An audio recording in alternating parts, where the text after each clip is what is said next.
You ever just get the feeling that the world feels, well, broken, disconnected? Yeah, like something's fundamentally off. Like the basic understanding we used to have of how things work, or even how we should talk to each other, is just gone. Mm-hmm. Mm-hmm. You see it everywhere. Polarization, distrust. And sometimes, let's be honest, just sheer ugliness in public life, culture, even, I don't know, fundamental things. It does feel chaotic. So where does all this come from? Is it just, politics as usual? Or is something much deeper happening, something underneath it all? That's the big question, isn't it? It's easy to get lost just looking at the symptoms, right? The shouting matches, the online stuff, the way everyone seems to be in their own bubble. Totally. You feel like you can't even agree on basic facts sometimes. Exactly. But this deep dive, we're not just listing the problems. We're looking at this really powerful and honestly quite provocative argument. It comes from an editorial called Selecting for Acolytes, Not Explorers. Okay. Acolytes, not explorers. Yeah, and that editorial, it leans really heavily on this fascinating, super wide-ranging conversation between Dr. Brian Keating and Dr. Eric Weinstein. Right. I've heard parts of that. And the core idea they get into, the one this editorial really zooms in on, it's pretty bold. It really is. The suggestion is that maybe all these huge problems we see across society, Like the polarization, the dysfunction. yeah, even our biggest, most ambitious projects, like think about artificial intelligence trying to build AGI, Okay. that maybe all of that is actually a downstream consequence, that the real breakdown started way earlier, right at the The source. source being. Science itself. Specifically, according to this argument, a deep failure within theoretical physics. Wow. Okay, hold on. A problem in theoretical physics messing up Yeah. everything else. How does that even work? Well, that's where this framework comes in. The argument uses it to connect the dots. It's called the river of reality. River of reality. Sounds kind of grand. It's a systems thinking approach. It basically gives you a lens to see how problems at a really fundamental level, like in science, can sort of cascade, ripple outwards, and affect everything built on top of that foundation. Like a poisoned wellspring polluting the whole river. That's a good way to think about it, yeah. It highlights how interconnected things are, maybe in ways we don't usually consider. From abstract physics to, the messiness of everyday life. Okay, so that's our mission for this deep dive then. We're going to unpack this whole idea. We'll follow the river, so to speak. Sounds good. We'll start by looking really closely at the problems they say are happening within science itself, the alleged cracks in the bedrock. Right, where the argument says the trouble begins. Then we'll use this river of reality idea to see how those specific issues are supposedly connected to the broader decay we see everywhere, how that poisoned source pollutes downstream. Connecting the physics to the politics, the culture. Exactly. And finally, we'll bring it around to artificial intelligence. Why does this perspective matter for something like trying to build a truly conscious machine? What are the implications? It ties it all together in a pretty surprising way. And just to be clear for everyone listening, we are pulling the key ideas, the arguments, directly from that Selecting for Acolytes, Not Explorers editorial, from the relevant bits of the Keating-Weinstein interview, and from materials explaining this river of reality framework. Right. We're laying out the arguments from the sources you provided us. Precisely. Our goal here is just to understand, analyze, and present the ideas in the source material. We're not taking sides. We're not endorsing any particular viewpoint, especially, if things get sensitive or touch on politics. Absolutely. We're just guides here, trying to help you navigate the connections these sources are making between all these different ideas. Exactly. Think of us as map readers for this particular intellectual territory. Okay, let's dive in then. Let's start where the source material says the problem originates, these alleged cracks in the scientific bedrock, particularly theoretical physics. That interview with Eric Weinstein, the one highlighted in the editorial, really paints a picture. Yeah, a picture of something being fundamentally wrong, especially at the cutting edge, the most fundamental frontiers of science. And a key concept they use to describe this problem is something they call the only game in town. The only game in town, yet... Sounds kind of exclusive. What does that actually mean here? Well, as it's presented in the sources, it describes a situation where one single dominant paradigm, string theory is often used as the main example. Oh, yeah, string theory. But, and this is important, they clarify it's less about the specific theory itself and more about the attitude around it, the way it's treated. The attitude, not just the physics. Exactly. This dominant idea becomes so entrenched, so established within the academic world, within the research community, that It essentially stops functioning the way a normal scientific hypothesis should. It stops being something you rigorously try to falsify, to test to destruction. It starts acting more like an unquestionable ideology, something you defend, not something you poke holes in. Wow, an ideology, not a hypothesis. That feels like a huge shift away from the scientific method, really. It's a critical distinction they're making, and the sources suggest this shift really gathered steam over, say, the last half century or so. 50 years. That's a long time in science. It is, and they contrast this with how science is supposed to work, right? At its best, science is about humility. It's about constantly testing your ideas, being incredibly rigorous, being open, actually welcoming the possibility of being proven wrong. Because failure tells you something important. Failure is crucial information. It tells you where your understanding is off, where reality doesn't match your model. It's about, intellectual honesty, even when it's tough. Okay, so if you move away from that, from testing and being open to failure, that's where the system starts picking the wrong people. Is that the connection to the title, Selecting for Acolytes, Not Explorers? That's precisely the argument. This only game in town mentality, where one idea dominates without serious challenge, is argued to lead directly to significant gatekeeping. Gatekeeping? How so? Within the scientific community, especially in the top universities, the big funding agencies. Getting into the field, getting those good academic jobs, getting the research grants you need, even just getting recognition and prestige. It all starts depending heavily on whether you accept, defend, and promote the dominant paradigm. So you're rewarded for towing the line, basically. That's the claim. Instead of prioritizing and rewarding the truly bold thinkers, the independent minds. The explorers, the ones willing to challenge everything, go way off the map. The system, according to this view, inadvertently starts selecting for acolytes. People who are really good at conforming, people skilled at defending the existing structure, playing the academic game as it stands. Rather than people just driven by pure curiosity about how the universe works, even if that leads them somewhere weird or unpopular. Exactly. The focus shifts. It becomes less about pushing the frontiers of knowledge and more about succeeding within the current structure of how knowledge gets produced and validated. And what happens to failure in that kind of setup? You mentioned failure should be key information. The sources bring up the Large Hadron Collider, right? The LHC didn't find certain particles, superpartners, that some theories predicted. Right, and this is where the argument gets really pointed and, frankly, pretty concerning if you take this perspective seriously. Failure, which should be gold dust for scientists telling you clearly, okay, this specific idea is wrong or incomplete, time to rethink. Failure in this alleged environment gets treated differently. Oh. According to the sources, it gets ignored, or it gets explained away with ever more complicated, maybe even contrived justifications, or in some cases, maybe even actively buried or downplayed. Why? Because admitting a major failure would be too damaging. Because acknowledging a clear major prediction failure within the dominant paradigm, well, that would shake the whole structure. Think about the careers built on it for decades, the funding tied to it, the whole ecosystem. It's argued there's a huge institutional inertia against admitting something fundamental might be wrong. They mentioned Gordon Kane, a prominent physicist who made very specific predictions about finding superpartners at the LHC. And they weren't found. The sources highlight what they perceive as a lack of a really public, candid, wow, I was wrong, what does this mean? Moment from the community leaders, not enough grappling with the implications of that failed prediction. So the goal subtly changes. It's not just about finding truth anymore. That's the argument. Maybe it starts unintentionally, but the sources claim the goal shifts away from that difficult, often frustrating, but noble quest to understand reality. Towards something more like survival. Towards securing your place, your status, your funding within the academic hierarchy. Protecting the structure, maybe, becomes more important than the risky business of genuine exploration that might overturn the structure. Eric Weinstein makes some really specific points in that interview. Critiques that seem to illustrate this breakdown, this lack of maybe intellectual candor. He talks about the debunking community, for instance. Yeah, he describes it as a bizarre mixture. He acknowledges, look, there's a real need to protect against genuine pseudoscience, total horseshit, as he puts it.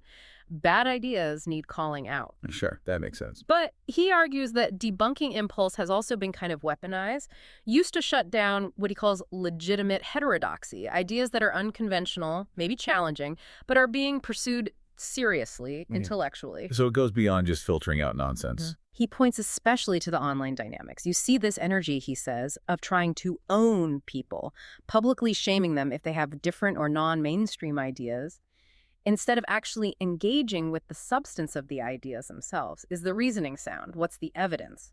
That gets lost. And he contrasts that approach with how others handle unconventional ideas. Sean Carroll's perspective comes up. Yeah, Carroll suggests, apparently, that it might be better, maybe more constructive, to label something just bad science rather than jumping straight to pseudoscience. Why the difference? Weinstein sees value there because bad science keeps the focus on the work itself, the methodology, the evidence, the logic, which is what scientists should critique. Pseudoscience, on the other hand, often implies you're judging the person's motives or psychology, getting into why they believe it, which isn't really the point of scientific evaluation. That makes sense. Keep it about the science, not the person. Right. And then there's that really striking story he tells, the anecdote about his interaction with the actor Terrence Howard, who has some very unconventional ideas about science and math. Yeah, that one stood out. It seemed controversial but illustrative. He uses it as a very specific, vivid example of just how hard it is for people deep inside the mainstream scientific system to evaluate ideas that are way outside the box. He mentions being nudged by friends, Joe Rogan, Rick Rubin. Even apparently Neil deGrasse Tyson had some interaction with Howard, though maybe a more dismissive one according to Weinstein. So Weinstein felt he should actually look into Howard's ideas. He felt, compelled to see if there was anything there. As he put it, something really worthwhile, even knowing the high odds it might be completely unconventional or just plain wrong by standard physics. And the key thing wasn't whether Howard was right or wrong, but how Weinstein approached it.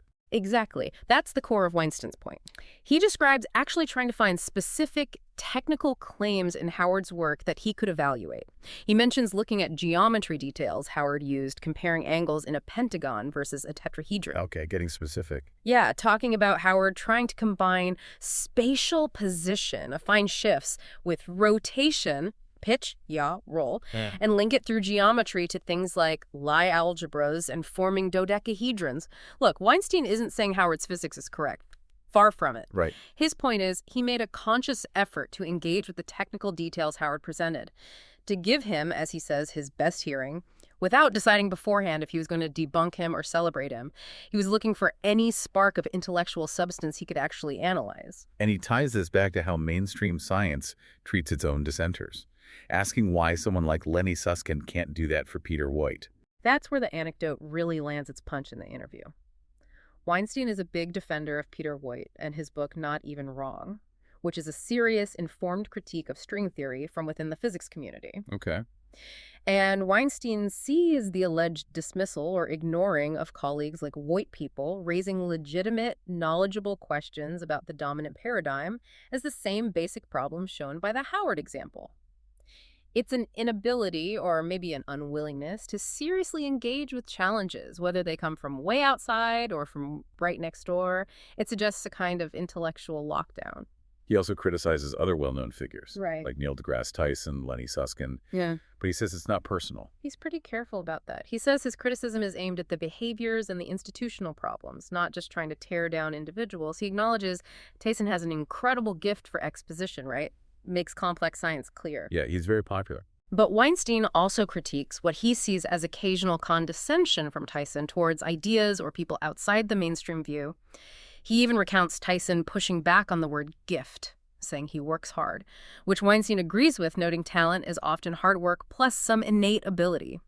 The overall point is critiquing the system and the norms that allow things like dismissal of alternative views, ignoring valid critiques from colleagues, or maybe a lack of intellectual humility. And that Kurt Jungel story, the guy asking the similar question from outside the system, that seems really telling about this only game in town blindness. Oh, that anecdote, as Weinstein tells it, is just fascinating. It really drives the point home. So Kurt, who isn't a PhD physicist, somehow gets these prominent physicists to sit down for interviews. Maybe they thought it was just another standard interview. Right. But then Kurt asks this question, a question that apparently nobody inside the system had really pressed them on for maybe 40 years, he asks, essentially. How can you be so sure this theory, string theory or whatever, is the only I and Y game in town when you admit, basically nothing about any other approaches? Wow, such a fundamental question, and they hadn't considered it. Apparently not with that kind of directness or from that outside perspective.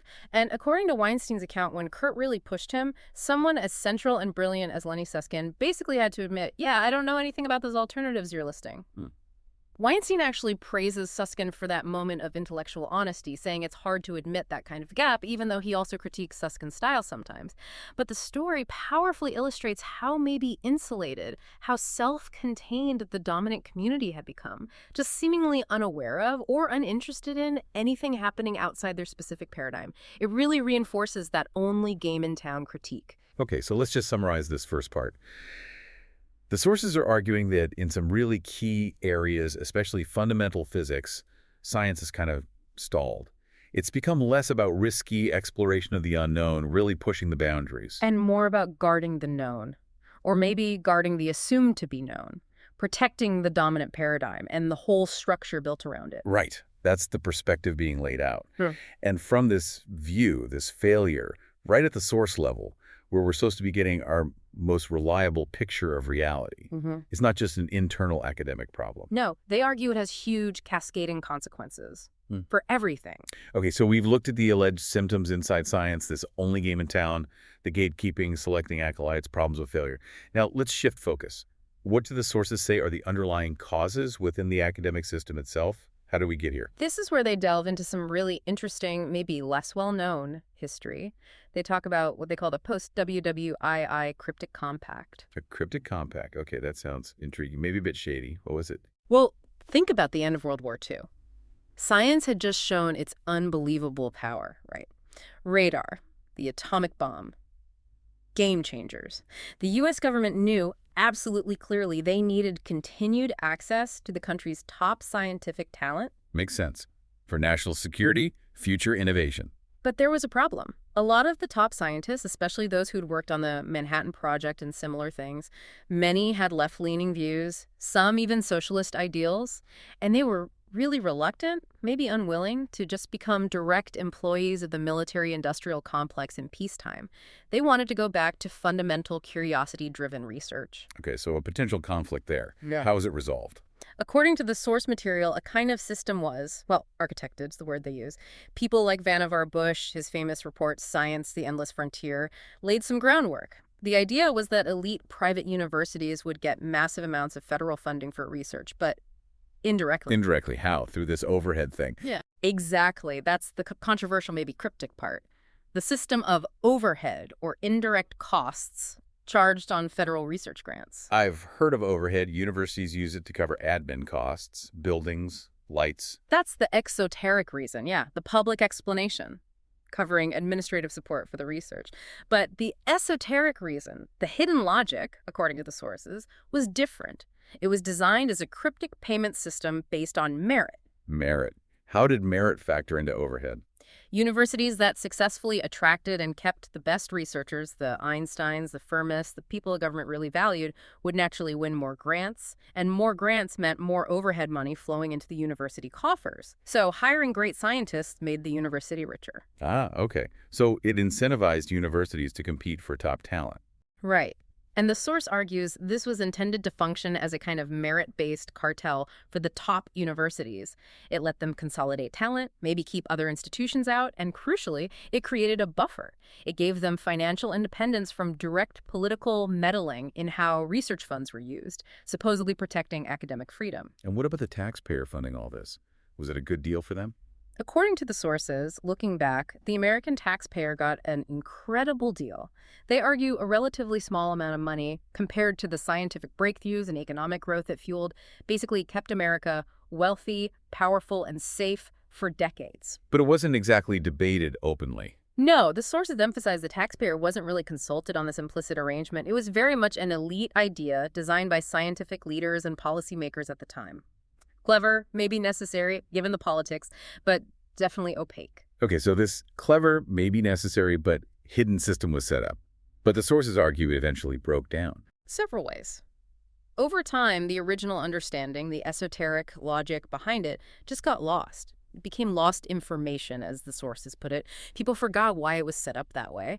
And then, specific laws were passed over the years that actively chipped away at its foundations. What kind of laws are we talking about? The sources point to a few key ones. The Mansfield Amendment, late 60s, early 70s, that explicitly stopped the military from funding blue sky, basic research, unless it had a clear, direct military application. Before that, the military had actually been a huge supporter of pure science. Okay, so a major funding source shifted. Big time. They also mentioned the Eidelberg Amendment in 76, the Balo Amendment in 80, and the Immigration Act of 1990, that last one apparently driven by concerns, maybe unfounded, about a labor shortage in science. And the combined effect, losing the original understanding plus these legislative changes. The sources argue it made the life of a scientist much, much more precarious. The average university researcher, the argument goes, is now trapped in this endless cycle of grant writing. Not just to fund their cool ideas, but simply to survive. Survive.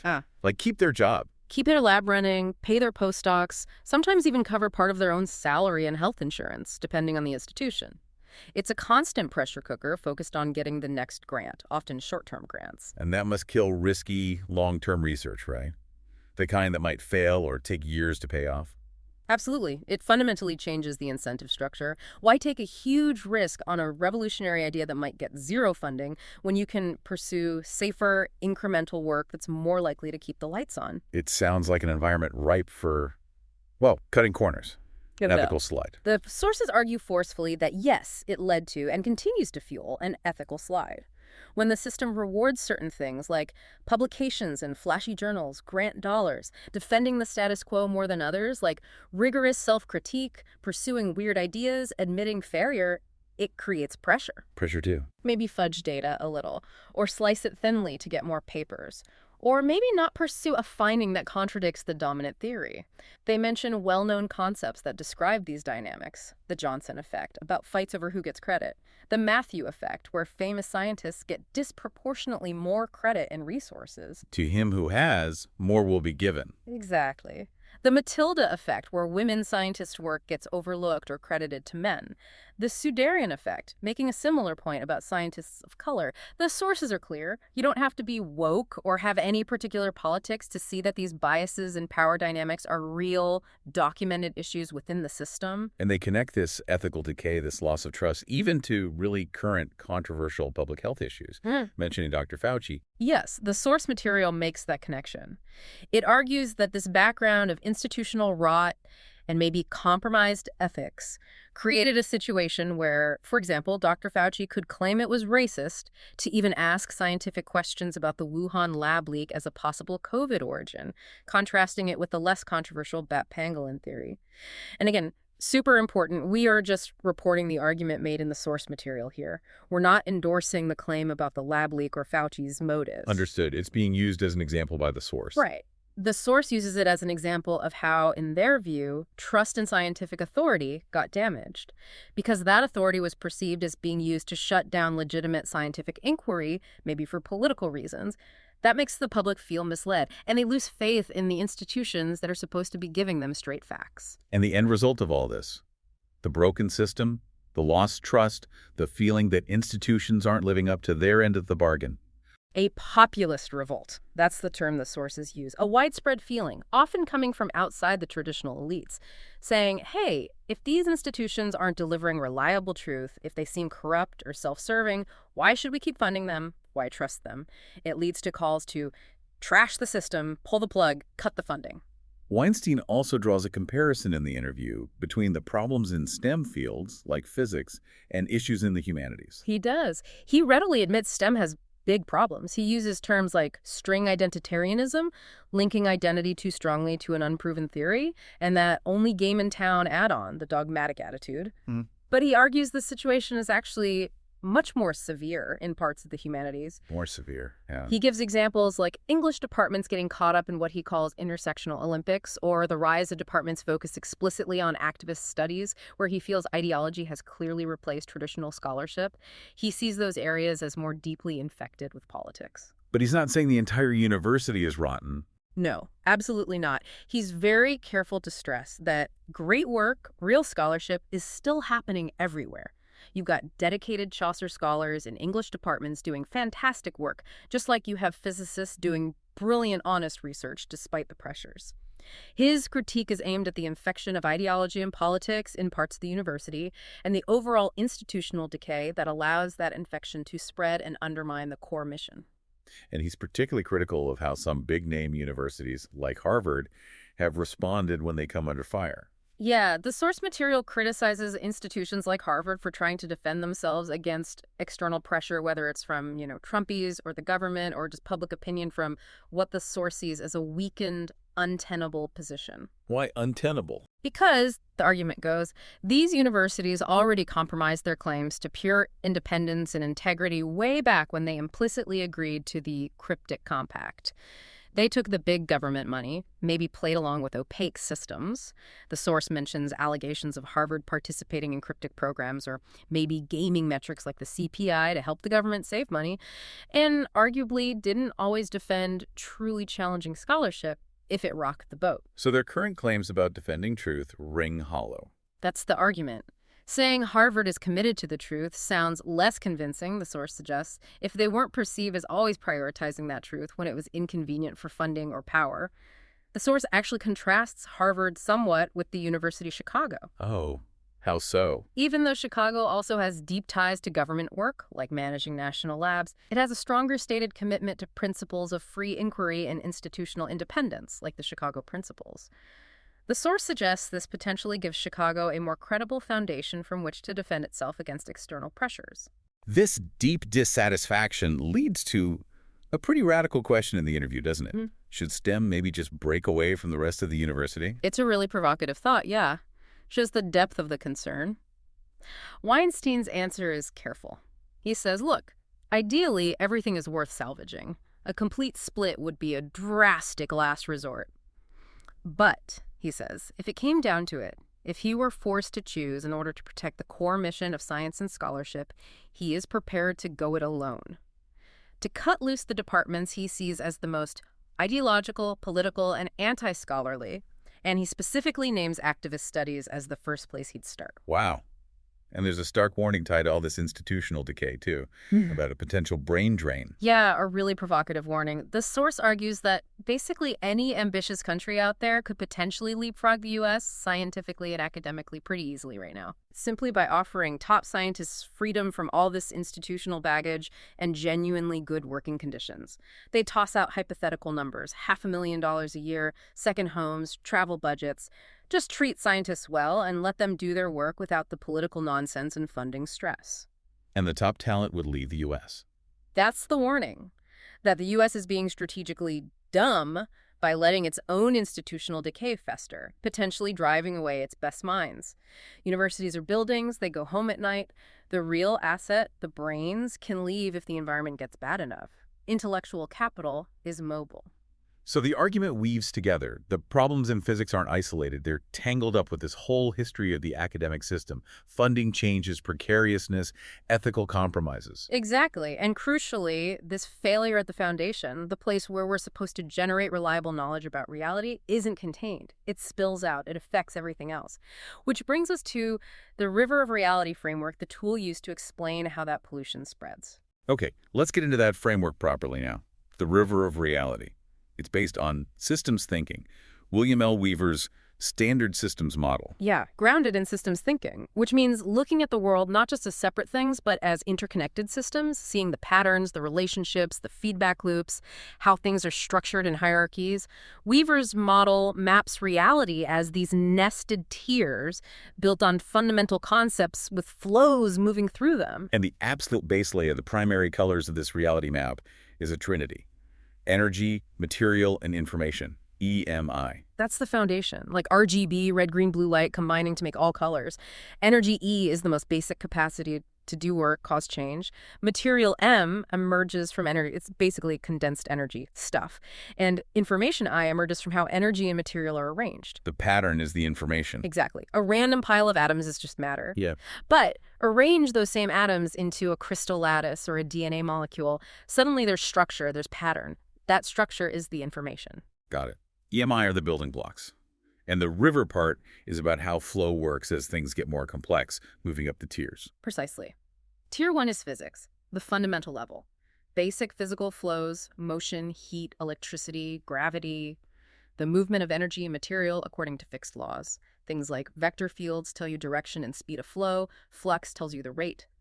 This tier is the stable pandas because the laws are consistent, predictable. And then out of that stable physics emerges tier 2, life. Which is just a massive leap in complexity. Living things don't just let energy and material flow passively. Biological systems actively manage those flows. They harness them, organize them, control them in incredibly intricate ways. Like cells controlling what comes in and out. Exactly.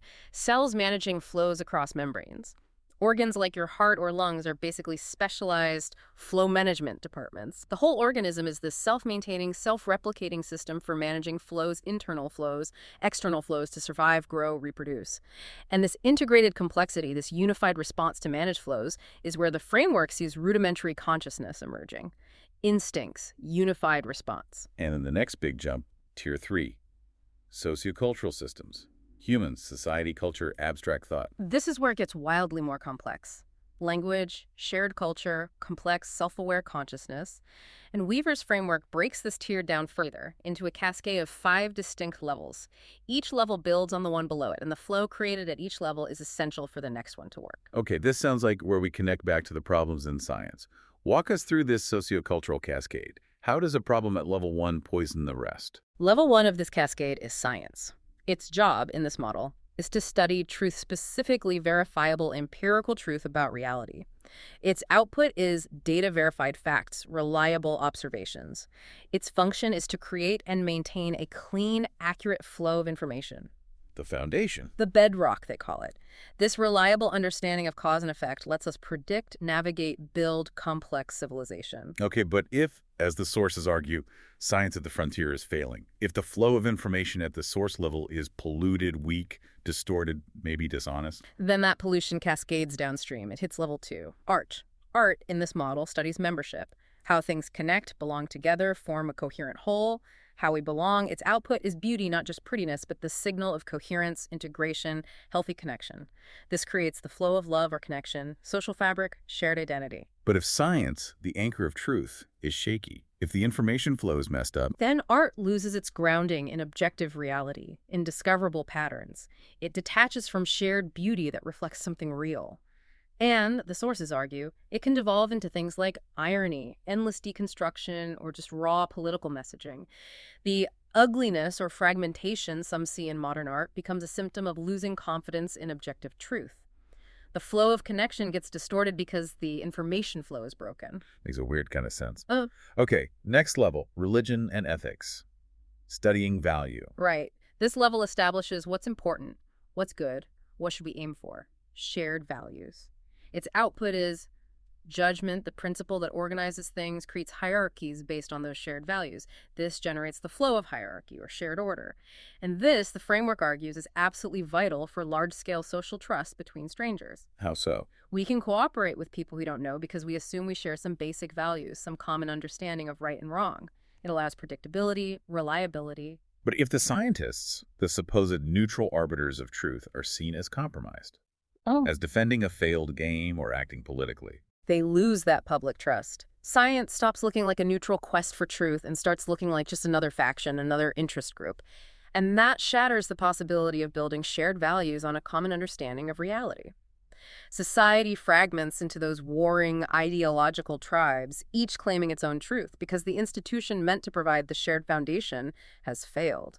Social trust plummets. and that breakdown, no shared reality from science information, no social trust from religion hierarchy must wreck the next levels, economics and politics. Absolutely destroys them, according to this model.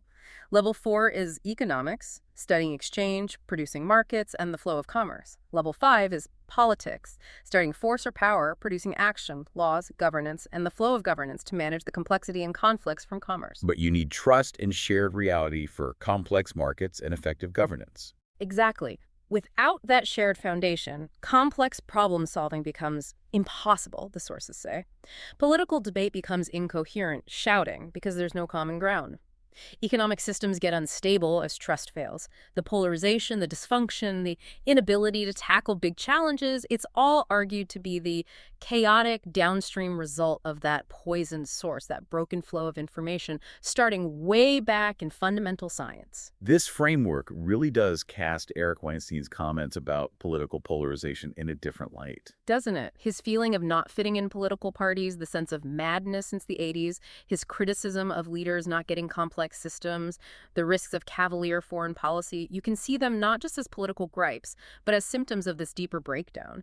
Loss of shared reality, loss of trust, leading to dysfunctional governance, all trace back potentially to foundational problems in how we generate knowledge. The framework also puts philosophy up top, above these levels. Yeah, philosophy isn't just another level, it's a transcendental meta-system. It looks down on the whole cascade. Its job is to study wisdom, understanding how all these lower systems interact, how the flows connect the big picture. Its output is frameworks, the mental models, the maps we use to make sense of it all. And philosophy enables consciousness. That's the idea. Consciousness emerges when these philosophical frameworks permeate a system, whether it's one person's mind or a whole society. It's the ability to self-reflect, ask why, understand the system itself, and maybe even intentionally change its flows. They even point to the title PhD, Doctor of Philosophy, as a kind of real-world acknowledgement that true mastery in any field requires that higher-level philosophical understanding of how it all fits together. You can't just be an expert in one little piece. Right. To really understand or build complex things, you need that conscious overview, grounded in a solid philosophy, connected to reality. Which brings us, finally, to maybe the most complex thing we're trying to build right now. Artificial general intelligence. The sources call it forging the silicon soul. Yeah, the ultimate ambition, maybe. But the argument here is that building true AGI isn't just about faster chips or cleverer algorithms. It's about somehow integrating that entire cascade of sociocultural flows into a machine.